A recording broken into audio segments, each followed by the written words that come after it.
estarmos aqui reunidos e vamos pedir a Ele que nos dê bastante força e coragem. Pai nosso que estás no céu, santificado, Senhor, seja o vosso nome. Venha a nós, Senhor, o vosso reino, seja feita a tua vontade, assim na terra como no céu. O pão nosso de cada dia dá-nos hoje, Senhor. Perdoai as nossas dívidas, assim como nós perdoamos aquele que nos deve. Não deixeis, Senhor, cair em tentação, mas livrai-nos de todo mal, agora e sempre, que assim seja. Bom dia a todos. Que a paz do nosso Senhor Jesus Cristo possa continuar envolvendo cada um de nós nesse instante. No Evangelho de Mateus, no capítulo 6, nos versículos de 25 a 34, Jesus vai nos dar a seguinte orientação: não andeis cuidadosos quanto à vossa vida, pelo que haveis de comer, ou pelo que haveis de beber, e nem quanto ao vosso corpo, pelo que haveis de vestir. Não é a vida mais que o mantimento, e o corpo mais que o vestuário? Olhai as aves no céu, não semeiam, nem cegam, nem ajuntam em celeiros, e vosso Pai Celestial as alimenta. Não tendes vós muito mais valor do que elas? E qual de vós poderá, com todos os seus cuidados, acrescentar um côvado à sua estatura? E quanto ao vestuário, por que andais solícitos? Olhai os lírios do campo, como crescem, não trabalham, nem fiam. E eu vos digo, que nem mesmo Salomão, em toda a sua glória, jamais se vestiu como qualquer deles. Se Deus veste a erva do campo, que hoje existe e amanhã é lançada ao forno, não vos vestirá muito mais a vós, homens de pouca fé? Não andeis, pois, por aí dizendo: que comeremos, que beberemos, ou com que nos vestiremos? Porque todas essas coisas os gentios procuram. De certo, vosso Pai Celestial bem sabe de que necessitais de todas essas coisas.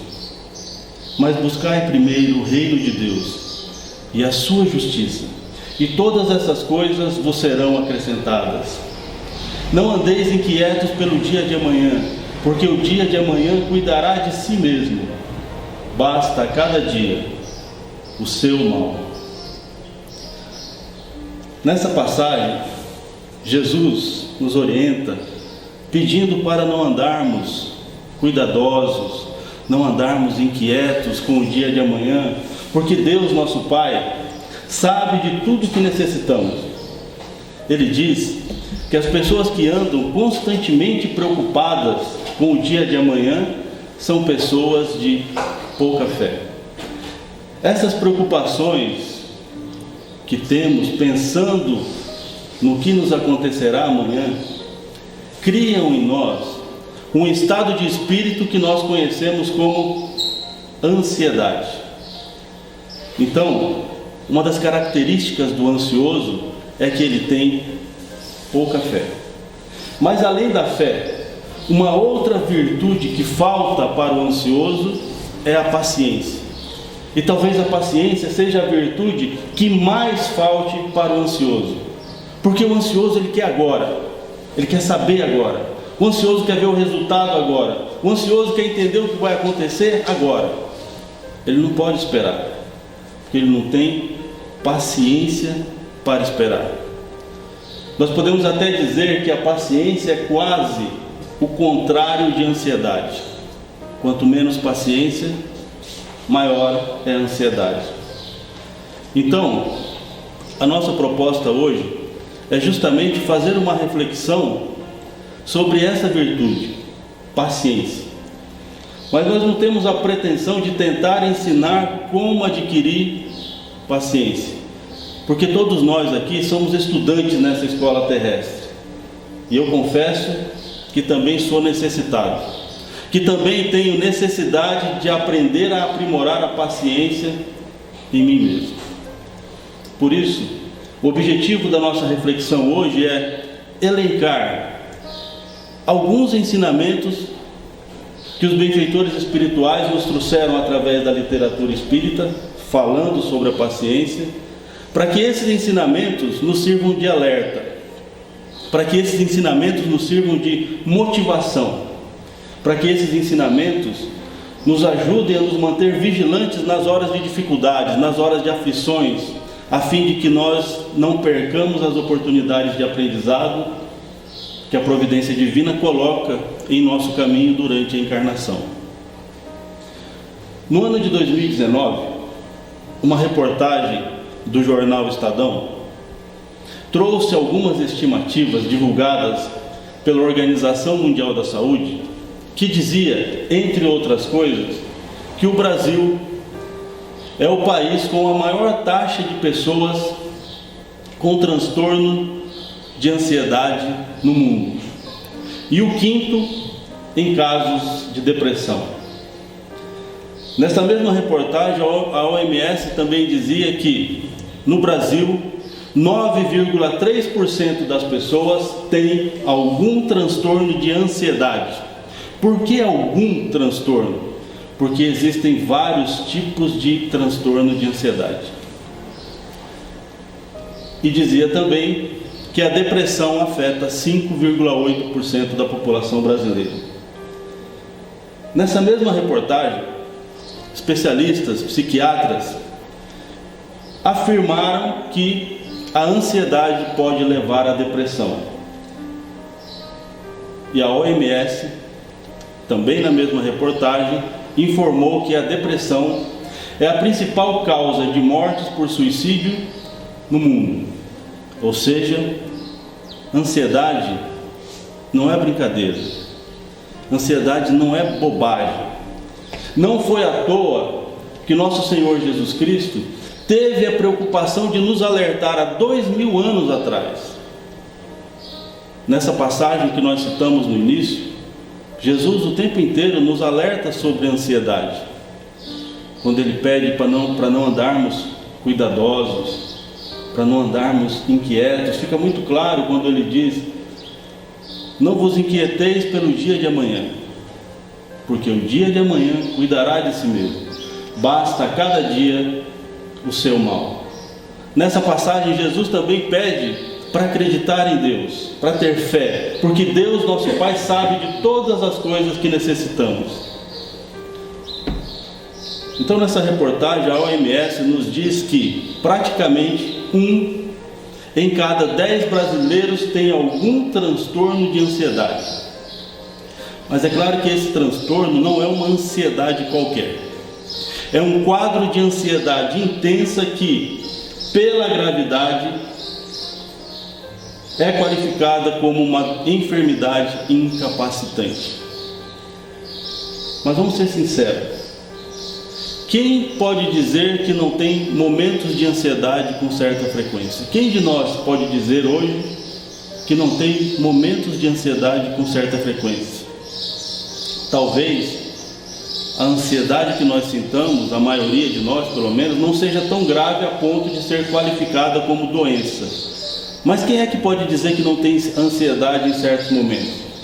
Principalmente nesse momento do mundo, nesse momento que nós vivemos na humanidade, um momento tão importante, tão sério, tão grave de transição. Quem pode dizer que não tem momentos de ansiedade? O perigo talvez não seja a ansiedade, mas o perigo seja perder o controle sobre essa ansiedade e permitir que esses momentos se tornem cada vez mais frequentes, permitir que essa ansiedade vá crescendo, crescendo, crescendo, até que ela se torne num transtorno grave. E aí esse transtorno pode nos levar ao desespero, pode nos levar à revolta, pode nos levar a algum desequilíbrio emocional, como a depressão. E como diz a OMS, a depressão é a principal causa de mortes por suicídio no mundo. Ou seja, a ansiedade pode nos trazer mais do que pequenos problemas. A ansiedade pode nos trazer mais do que pequenos aborrecimentos. Agora, por que é que nós estamos falando tanto de ansiedade se o tema é paciência? Porque paciência é quase o contrário de ansiedade. Quanto menos paciência, maior a ansiedade. Por isso nós precisamos da paciência, porque ela é a virtude que nos ajuda a controlar a ansiedade. Quando uma pessoa sofre, por exemplo, de pressão alta, nós sabemos aqui que na maioria dos casos o médico não passa um remédio ou um tratamento para curar a pressão alta. Na maioria dos casos, os médicos passam um medicamento para controlar a pressão. Então, fazendo uma analogia com o nosso assunto hoje, o que poderia curar a ansiedade seria a fé. Como diz Jesus, homens de pouca fé. Mas seria a fé verdadeira, a fé pura, aquela que não duvida, aquela fé que nos dá a certeza de que amanhã será um dia bom, um dia positivo. Só que para a maioria de nós, ainda é muito difícil dominar essa virtude a ponto de ter essa fé pura. No entanto, a paciência é uma virtude que já está mais ao nosso alcance. Basta um pouco de esforço e nós conseguimos trazer ela para a nossa vida com cada vez mais. Então, a paciência é importante porque ela é a virtude que nos ajuda a controlar a ansiedade. Emmanuel vai nos falar da ansiedade de uma forma muito enérgica lá no capítulo 8 do livro Pão Nosso, livro psicografado por Chico Xavier. Emmanuel começa dizendo assim: as ansiedades armam muitos crimes.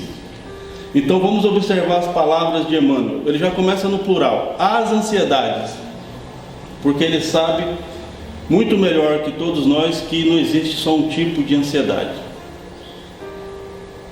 Só que ele não diz que as ansiedades vão nos causar alguns problemas, alguns aborrecimentos, não.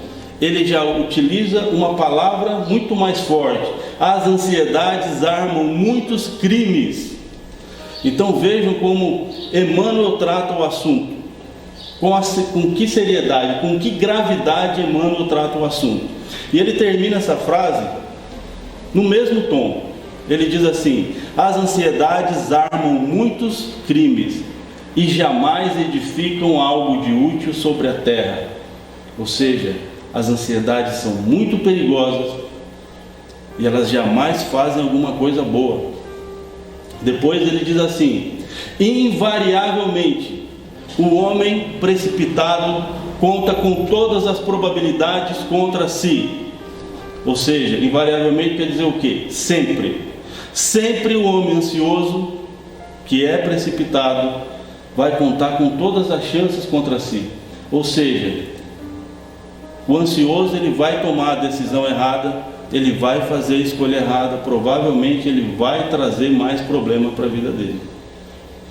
Depois Emmanuel diz: se o homem nascesse para andar ansioso, seria o mesmo que dizer que ele veio ao mundo não na categoria de trabalhador em tarefa santificante, mas como desesperado sem remissão. Ou seja, Emmanuel bate de novo dizendo: não é normal estar ansioso o tempo inteiro, porque se fosse para nós nascer e viver assim, seria o mesmo que dizer que nós não viemos aqui para fazer um trabalho santo de reformar a nós mesmos. Porque aquele que anda desesperado é como uma pessoa que acredita que os seus pecados não têm perdão. Então Emmanuel, nesse capítulo 8, ele segue do início ao fim, no mesmo tom, com a mesma seriedade, com a mesma gravidade em cada parágrafo. Eu não vou citar o capítulo inteiro, mas no finalzinho Emmanuel diz assim: não esqueças, porém, que a ansiedade precede sempre a ação de cair. Não esqueça que a ansiedade vem sempre antes da queda. Por que é que nós estamos falando tanto de ansiedade se o tema é paciência? Vamos repetir isso. Porque paciência é quase o contrário de ansiedade. Quanto menos paciência, maior é a ansiedade. Por isso nós precisamos da paciência, porque ela é a virtude que nos ajuda a controlar a ansiedade. Estamos falando de ansiedade porque a ansiedade é coisa séria, é coisa grave. A ansiedade nos faz cometer vários erros de avaliação durante a vida que podem comprometer seriamente a nossa programação reencarnatória. Então, faça uma experiência. Quando você estiver muito ansioso, muito ansiosa, muito preocupado, muito aborrecido, experimente dizer para si mesmo, experimente pedir para si mesmo: paciência, paciência, paciência. Fale várias vezes, peça várias vezes. Se possível, feche os olhos. Se possível, fale em voz alta: paciência, paciência, paciência. Estou falando isso porque eu faço isso. E vocês vão ver que muitas vezes você pedindo paciência, você consegue tirar de cima de você aquela carga pesada da preocupação e consegue se acalmar. Em alguns momentos você consegue até esquecer temporariamente daquele problema. Isso não é uma coisa à toa, isso não vem do nada. Nós sabemos que Einstein era um grande sábio da ciência, e Einstein tinha o hábito de fazer meditação. Em qualquer lugar, a qualquer momento que lhe desse vontade, Einstein fechava os olhos, procurava limpar a mente de todos os pensamentos e ficava ali por alguns minutos. Porque ele dizia que você não pode resolver um problema enquanto você estiver na mesma faixa mental em que o problema foi criado. Ou seja, quando um problema chega na nossa vida, nós entramos numa faixa mental, uma sintonia, uma vibração, que enquanto a gente não sair disso, não mudar a vibração, nós não vamos conseguir encontrar a solução. A doutrina espírita nos ensina isso. É exatamente a mesma coisa. Que nós temos que sair da vibração desequilibrada para entrar numa vibração harmônica, para conseguir encontrar soluções. No filme 7 anos no Tibete, que é um filme baseado em fatos reais, nesse filme, alguns soldados fugindo, tentando se refugiar de uma guerra, eles, no meio do caminho, alguns deles atravessam o Tibete, e alguns ficam ali. Por isso o filme, nome 7 anos no Tibete. E num determinado momento do filme, um dos americanos está conversando com o Dalai Lama. E o Dalai Lama ainda era um jovem, um adolescente, muito novo.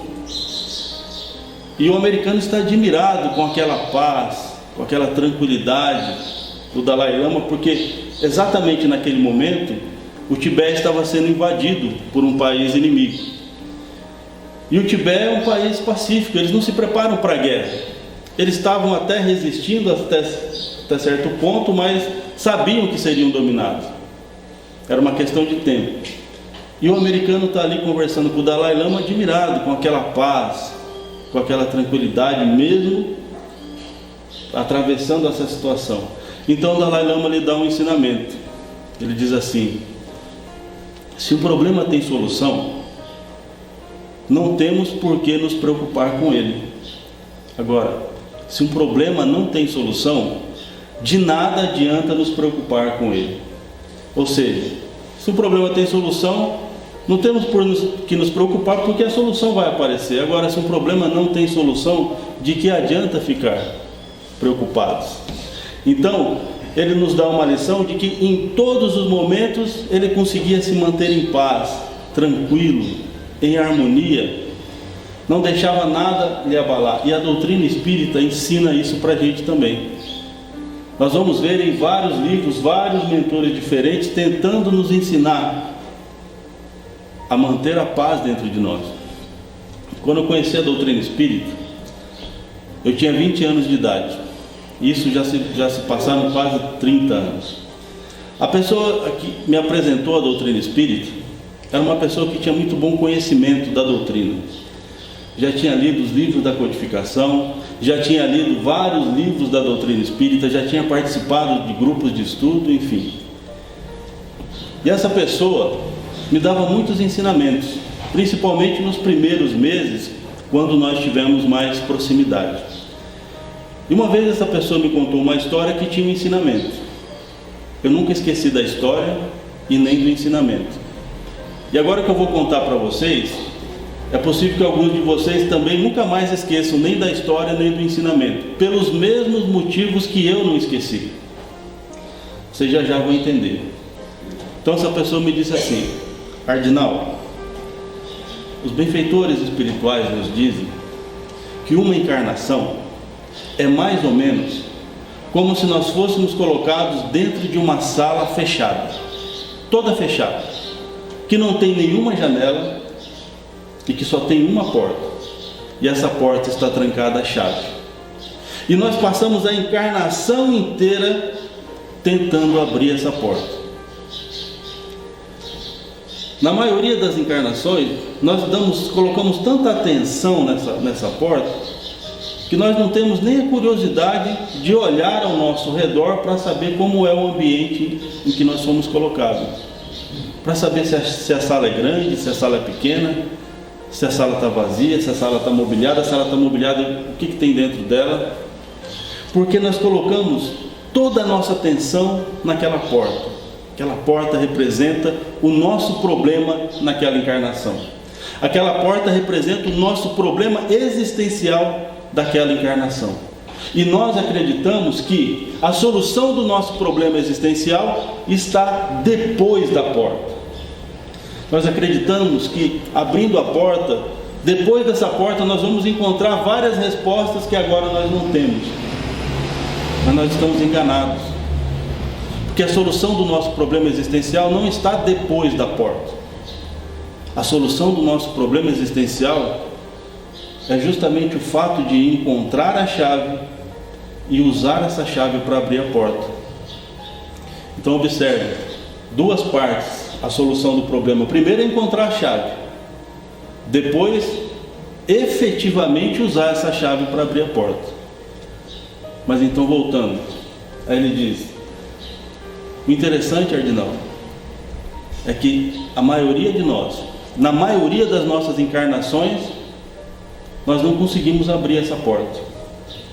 E o mais interessante ainda é que quando nós chegamos do lado de lá, quando nós desencarnamos e vamos para o mundo espiritual, chegando lá, em algum momento nós vamos descobrir que a nossa chave, que a sua chave esteve o tempo inteiro com você, mas você ficou tão preocupado, nós ficamos tão preocupados em abrir a porta, que nós não nos demos o trabalho de procurar as chaves dentro do próprio bolso. Nós ficamos tão preocupados em resolver o nosso problema existencial, que nós não nos demos ao trabalho de procurar a chave dentro de nós mesmos. É, por exemplo, a pessoa que está doente e acha que a solução do problema dela é a cura. É, por exemplo, a pessoa que tem problemas financeiros e acha que a solução do problema dela é ganhar dinheiro. Mas na maioria dos casos, na maioria das provas, as pessoas não se perguntam: por que é que eu tenho que passar por isso? O que é que essa experiência quer me ensinar com isso?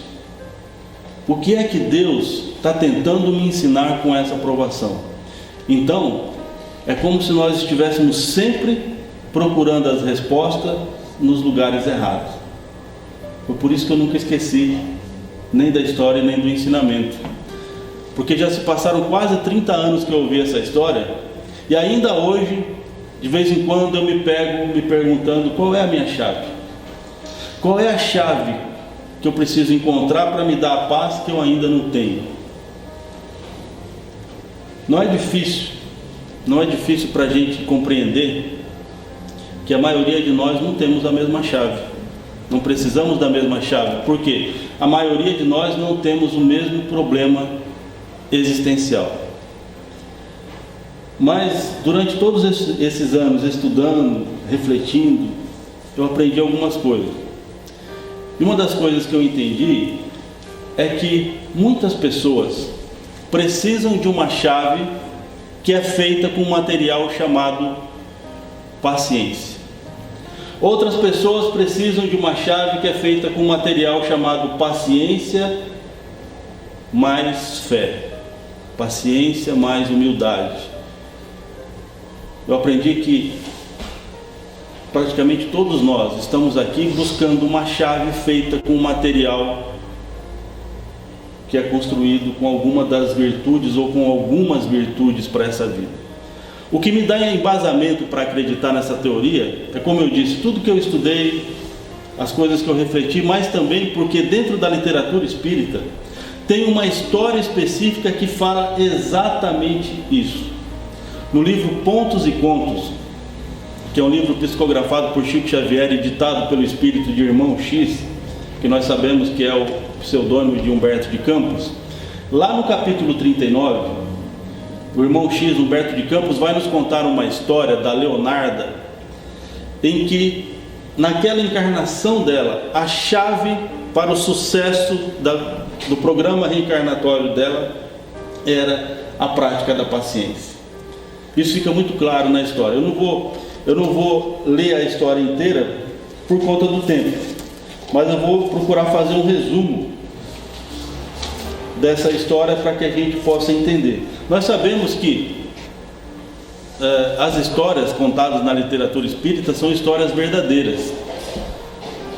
Em algum momento, em algum lugar, talvez os nomes dos personagens sejam outros, mas são histórias reais, que aconteceram em algum momento. Pelo menos nós podemos confiar nisso quando o livro foi psicografado por médiuns sérios, como Chico Xavier, como Divaldo Franco, por aí vai. Então, lá no capítulo 39 do livro Pontos e Contos, o Irmão X vai nos contar a história da Leonarda, que estava se preparando. Começa a história, ela está no plano espiritual, se preparando para reencarnar. E ela está lá conversando com a sua amiga, que vai ser uma das suas protetoras, é a Lucinda, vai ser uma das suas protetoras durante a sua encarnação. Então, a Lucinda, eu vou ler só um trechinho do que a Lucinda fala para ela. Leonarda, minha irmã, grandes tesouros tem conseguido você nos caminhos da vida, e suas aquisições de virtude prosseguem no ritmo desejado. No entanto, sua provisão de paciência é muito escassa. Seu atraso nesse terreno é particularmente lamentável, provocando enorme desarmonia no admirável conjunto de suas qualidades pessoais. Faça o possível por elevar o padrão de sua resistência pela intensificação do autodomínio. Então ela recebe várias orientações da sua amiga e dos mentores nesse sentido. E ela assume compromissos graves e reencarna. Chegando na encarnação, ela tem uma vida normal. Ela nem vive na extrema dificuldade e nem tem uma vida fácil. Ela vive uma vida de provações como a maioria de nós. Ela casa, ela tem filhos, ela viveu uma vida pobre. Só que durante a encarnação, todos aqueles pequenos contratempos, ela não aceitava de forma positiva. Ela pegava pequenos problemas e transformava tudo em grandes tempestades. Então, ela nunca aceitava as experiências da vida de uma forma amigável. Tudo para ela era um grande transtorno. Então ela recebia as experiências reclamando, lamentando, ficava irritada, ficava revoltada. E os mentores comentam na história que dentre as oportunidades que ela teve, a resignação ela não demonstrou o mais leve traço. Só que uma das coisas que mais impressionavam na personalidade da Leonarda é que ela jamais se preocupava com o bem-estar dos outros, somente consigo mesma. Então ela não aceitava o menor espinho na vida dela. Então passou pela encarnação. Quando ela desencarna, depois que ela recupera a memória, ela se reencontra novamente com a Lucinda, e elas vão travar esse diálogo aqui que eu vou ler porque é bem curtinho e para ser fiel ao que elas conversaram. Então ela diz assim,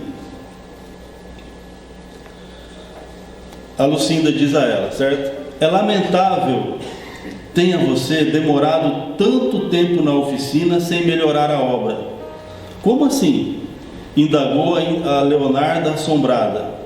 Refiro-me à paciência, comentou Lucinda carinhosa. Cada vez que a bondade infinita aproximava o seu coração do precioso manancial das oportunidades, você recuava apressada, recusando-me o auxílio. Tentei quinhoar-lhe a senda com inestimáveis recursos educativos, mas, infelizmente... Espantou-se Leonarda ao ouvir as inesperadas considerações e com inexcedível desencanto acentuou triste. Que diz? Fui excessivamente provada, mas não foi aprovada, explicou a amiga serena. Vivi com a pobreza e a dificuldade, entretanto, não as aproveitou convenientemente. Experimentei muitas dores, todavia, não guardou os ensinamentos. Sofri muito, mas não aprendeu. E porque Leonarda se calou desapontada, Lucinda concluiu: você falhou nas provas de paciência que o aprendizado humano lhe ofereceu, mas não desespere de novo, haverá recurso para recomeçar. Então quem quiser ler essa história na íntegra, está no livro Pontos e Contos, no capítulo 39. Quem não tiver o livro, é muito fácil baixar em PDF na internet. Nessa história, nós vamos ver que fica muito claro que a chave para a vida da Leonarda naquela encarnação era a paciência. E ela teve várias oportunidades de exercitar essa virtude. Só que toda vez que surgia uma oportunidade, ela preferia adotar uma conduta negativa, reclamando, lamentando, ficava irritada, às vezes ficava revoltada, e assim ela foi desperdiçando todas as oportunidades que a providência divina colocou no seu caminho. Só que a verdade é que todos nós também já desperdiçamos oportunidades como a Leonarda. Todos nós, ou a maioria de nós, se não nessa vida, em outras vidas, também já desperdiçamos oportunidades como a Leonarda. E um dos motivos para isso é porque muitos de nós ainda temos a ilusão de que é possível passar por essa escola terrestre sem ter tribulações, sem ter problemas, sem ter provações. Eu vou contar aqui uma outra história. Essa é uma história fictícia, mas que mostra como muitos de nós ainda temos a ilusão de que nós podemos passar por aqui sem ter tribulações. Porque essa história ela tem uma pergunta e muita gente ainda não sabe a resposta. Algumas pessoas até sabem a resposta, mas ficam naquela dúvida: será que eu estou respondendo certo? Mas é claro que outras pessoas já refletiram sobre esse assunto e não tem dúvida nenhuma sobre essa resposta. Quando você faz a pergunta, a pessoa já sabe. Eu disse que é uma história fictícia, mas é uma história que eu acredito que aconteça o tempo inteiro em algum lugar. Então imagine uma família com 5 pessoas: pai, mãe, 3 filhos, marido, esposa, 3 crianças, de 6, de 9 e de 12 anos. Imagine que o pai, o marido, o homem, caiu doente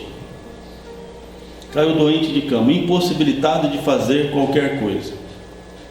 A mãe, que já era dona de casa, responsável por cuidar dos filhos, por cuidar da casa, agora nessa situação, ela também continua com essa responsabilidade, mas agora ela também tem que cuidar do marido doente e ainda tem que sair para trabalhar fora e garantir o sustento da família. Pergunta: de quem é a prova? De quem é a prova nessa situação?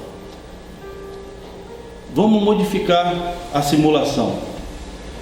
Vamos trocar as posições. Vamos dizer que quem ficou doente não foi o homem, foi a mulher, a esposa, a mãe. Caiu doente de cama e impossibilitada de fazer qualquer coisa. O homem, o pai, o marido, que já tinha a responsabilidade de trabalhar fora e garantir o sustento material da família, continua com essa responsabilidade. Mas agora ele também tem que se preocupar com a esposa doente, cuidar da esposa doente, e também tem que cuidar dos filhos e tem que cuidar da casa. A pergunta é: de quem é a prova? De quem é a prova nessa situação? E a resposta é: a prova é de todos. Porque todos nós que estamos aqui, nesse mundo, nesse planeta escola, estamos aqui para aprender. Então a prova é de todos, cada um dentro do seu contexto particular. A pessoa que caiu doente, ela tem a prova de olhar para o companheiro ou a companheira sobrecarregado e não poder fazer nada para ajudar. Do outro lado, ela olha para os filhos, não pode dar a mesma atenção, o mesmo cuidado, o mesmo carinho, o mesmo conforto e não pode fazer nada. A pessoa que ficou sobrecarregada já está sobrecarregada com as obrigações e ainda assim vai ter que olhar para o companheiro ou para a companheira doente. Olha para os filhos e vê que não pode dar a mesma atenção, o mesmo carinho, o mesmo cuidado, o mesmo conforto. As crianças, por sua vez, também têm a sua prova. Porque em primeiro lugar elas olham para um dos pais doente, e isso já é grande motivo de sofrimento. Depois eles olham para o outro pai ou a mãe sobrecarregado, não pode lhes dar a mesma atenção, o mesmo carinho. Eles sabem que as coisas mudaram. Então todos estão em prova, porque todos nós que nascemos nesse planeta estamos aqui para aprender. Jesus nos diz: nesse mundo tereis aflições, mas tende bom ânimo, porque eu venci o mundo. Nessa passagem Jesus nos diz duas coisas importantes. Primeiro, ele não nos deixa a ilusão. Ele diz para todos nós: nesse mundo tereis aflições. Ele diz isso para todos nós. Enquanto nós estivermos ainda nessa faixa evolutiva de aprendizado, no mundo tereis aflições. Só que depois ele nos dá uma grande consolação: mas tem de bom ânimo, porque eu venci o mundo. Da mesma forma que Jesus nos disse em outro momento: sois deuses, farão o que eu faço, e vocês ainda farão mais do que vocês estão vendo eu fazer agora. Ou seja, da mesma forma que nós podemos fazer o que ele já fez, nós também venceremos o mundo algum dia. Não sabemos quanto tempo vai demorar para chegar nisso, quantas encarnações, quantos séculos ou quantos milênios talvez, mas nós também venceremos. Então, não importa se a pessoa é espírita, se ela tem o conhecimento da doutrina, se ela tem o conhecimento do Evangelho. Muitos de nós, quando recebemos uma provação, muitas vezes recebemos essa provação de maneira negativa. Algumas pessoas se tornam revoltadas, outras pessoas se tornam rebeldes, outras pessoas se tornam desesperadas, outras pessoas caem em depressão. Mas é muito normal para a maioria de nós receber uma provação e entrar em algum estado de desequilíbrio. Só que essa situação, esse comportamento piora ainda mais a nossa situação. Porque muitas vezes, na hora que nós mais nós precisamos nos aproximar de Deus, nós nos afastamos dele. Porque muitas vezes nas horas de provação nós começamos a nos questionar se o nosso esforço, o esforço que nós estamos fazendo na fé, se está valendo a pena. Nós começamos a nos questionar se esse esforço realmente está adiantando de alguma coisa. Eu vou explicar aqui o que eu quero dizer com isso. Todos nós, raríssimas exceções, nessa vida ou em outra vida, nós nos aproximamos de Deus porque nós estávamos sofrendo. Se isso não aconteceu com a gente nessa vida, provavelmente já aconteceu em outras encarnações. Com raríssimas exceções de espíritos muito elevados, a maioria de nós nos aproximamos de Deus porque estávamos sofrendo. E nós acreditamos que, eu vou me aproximar de Deus e Deus vai me ajudar a acabar com esse sofrimento. Deus vai afastar essa dor. E realmente isso dá certo. Nós sabemos que vai passar. Se não passar nessa vida, vai passar depois dessa vida. Mas vai passar. Nós sabemos disso. Só que depois virão outras dores, virão outras provas. Por quê? Porque aqui é uma escola e nós estamos aqui para aprender. Só que muita gente não quer entender isso. Muita gente acha que porque se tornou religioso, porque está frequentando uma instituição como a doutrina espírita, uma filosofia, acha que não precisa sofrer mais. Já que eu estou dentro da casa espírita, eu não tenho que sofrer mais. É como o aluno que fica muito amigo do professor e acha que agora o professor vai tratar ele de forma diferente. O professor não vai dar mais lições, o professor não vai mais aplicar provas.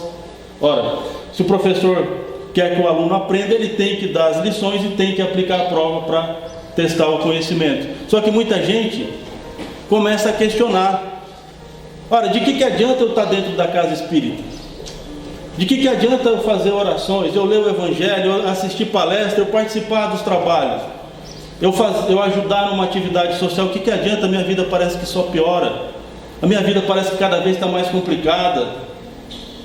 Então, quer dizer, a pessoa não entende que nós estamos aqui para nos fortalecer para esses momentos de prova.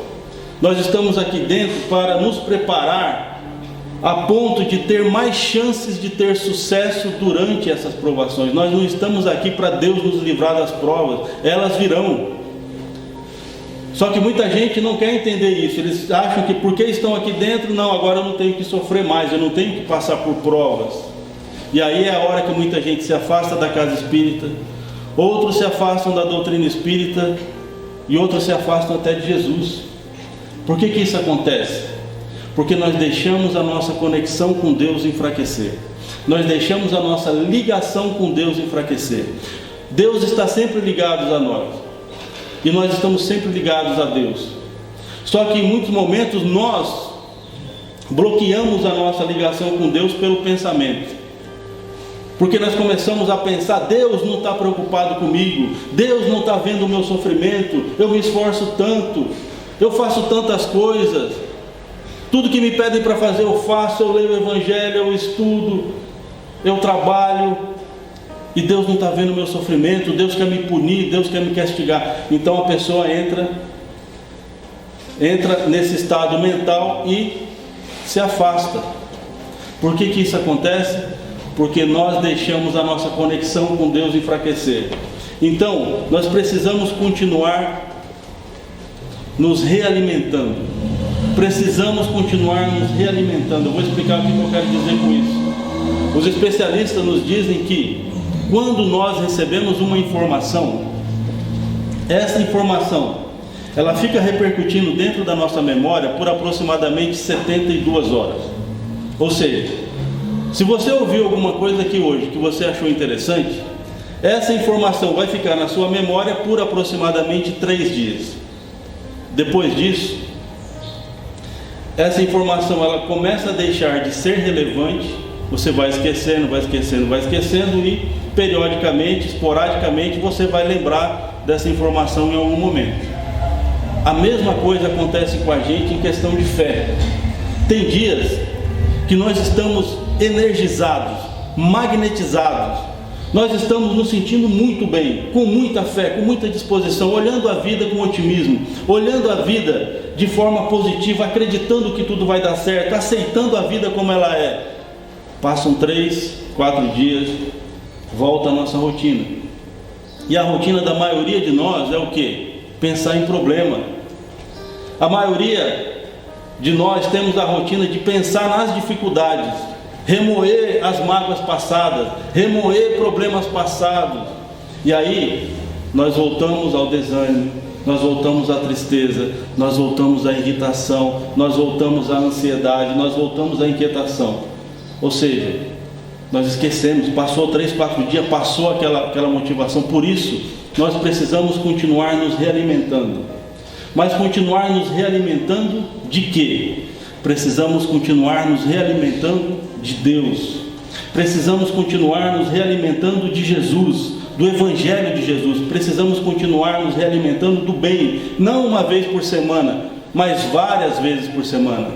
Como é que nós fazemos isso? Como é que nós podemos fazer essa realimentação? Por exemplo, lendo o Evangelho. Por exemplo, fazendo orações, que são coisas que nós podemos fazer todos os dias, em qualquer lugar. Como é que nós podemos fazer essa realimentação? Assistindo palestras, Nós vamos ver que na internet nós temos milhares de palestras disponíveis, muitas delas são muito boas. Como é que nós podemos fazer essa realimentação indo ao centro espírita? Indo ao centro espírita para quê? Para tomar o passe, para tomar água fluidificada, para assistir palestra, para participar de alguma atividade. E porque nós sabemos que dentro de um centro espírita, assim como em qualquer casa religiosa séria, existe uma egrégora, existe uma equipe de benfeitores espirituais trabalhando, que muitas vezes nos ajudam, sem que nós tenhamos a menor consciência disso. Como é que nós podemos nos manter realimentados? Procurando pessoas que conversem coisas boas, procurando pessoas que conversem sobre o bem. Então, nós precisamos manter essa conexão com Deus forte, para que nos momentos de provação, nós tenhamos essa força, nós tenhamos essa coragem, nós tenhamos essa fé, para aceitar com resignação aquilo que nós precisamos, as lições que nós precisamos passar. Nós precisamos manter essa conexão com Deus forte, para que nos momentos de provação, que normalmente são os momentos mais difíceis da nossa vida, e que também são os momentos mais importantes da nossa vida, para que nesses momentos nós tenhamos vigilância. Sim, vigilância, porque não adianta nada ter todo o conhecimento, não adianta nada ter todo o conhecimento do Evangelho, ter todo o conhecimento da doutrina espírita, se nos momentos mais importantes, que normalmente são os momentos de provação, que são os momentos mais difíceis, não adianta nada ter todo o conhecimento, se nesses momentos nós não tivermos a vigilância para dizer para nós mesmos: paciência, paciência, paciência, vai passar, vai passar. Nós sabemos que vai passar. Então, para finalizar, eu vou só lembrar aqui um ensinamento que Joana de Ângeles deu para Divaldo Franco. Quem assistiu o filme viu. Quem não assistiu o filme, mas conhece a história de Divaldo Franco, sabe que Divaldo Franco, desde criança, via o espírito de Joana de Ângeles. Mas Joana de Ângeles, durante muitos anos, não lhe dizia qual era o seu nome. Dizia apenas que era um espírito amigo. E Divaldo Franco, como qualquer pessoa normal, sempre teve grande curiosidade para saber qual era o nome do seu anjo da guarda, da sua mentora, que ele tinha o privilégio de ver desde criança. Mas ela não lhe dizia. E quando Divaldo tinha por volta dos seus 30 anos aproximadamente, um dia conversando com ela, ele insiste: mas afinal de contas, quem é a senhora? E ela responde: eu já lhe disse, Divaldo, eu sou um espírito amigo que na sua atual encarnação estou encarregada de guiá-lo. Mas o meu guia não tem um nome, não? Tudo bem, Divaldo, se você faz tanta questão de um nome, pode me chamar de Joana. Joana? Mas só Joana, assim, simplesinho? Pode me chamar de Joana de Ângeles. Ah, Joana de Ângeles. Mas por que é que a senhora nunca me falou isso antes? E aí vem o ensinamento. Joana de Ângeles diz assim: por que, Divaldo? A primeira lição que eu queria te dar é a da paciência. Qualquer pessoa que pretenda abraçar uma causa do porte do espiritismo precisa aprender antes a disciplinar a própria vontade. Então nós poderíamos fazer uma adaptação desse ensinamento de Joana para dizer a nós mesmos: qualquer um que deseje abraçar uma causa tão grande como fazer a própria reforma íntima, precisa antes de tudo aprender a disciplinar a própria vontade. Para isso, a primeira lição que nós precisamos aprender é a da paciência. Que nosso Senhor Jesus Cristo nos ilumine, nos abençoe e nos ajude a aprimorar essa virtude da paciência dentro de nós mesmos a cada dia. Muito obrigado, Senhor, que assim seja. Muito obrigado pela atenção de todos.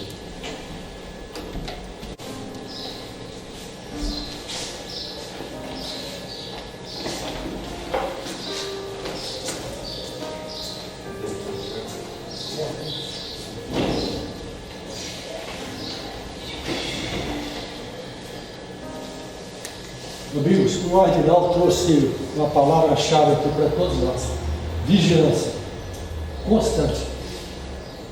Que na situação que estamos vivenciando, nosso poder, nosso país, vigilância. Oremos sempre e vigilância constante. E a caridade acima de tudo. Mas vamos encerrar nosso trabalho agradecendo ao Supremo Amigo, que é Jesus, o mérito dos méritos, que possamos dizer: Senhor, muito obrigado pela oportunidade que nos dás da vida, nesta escola abençoada que é o nosso planeta. Obrigado, Jesus, pelo lar que temos, pelo trabalho que nos dá o sustento e pão de cada dia, pelo corpo físico com empréstimo do teu amor, Senhor.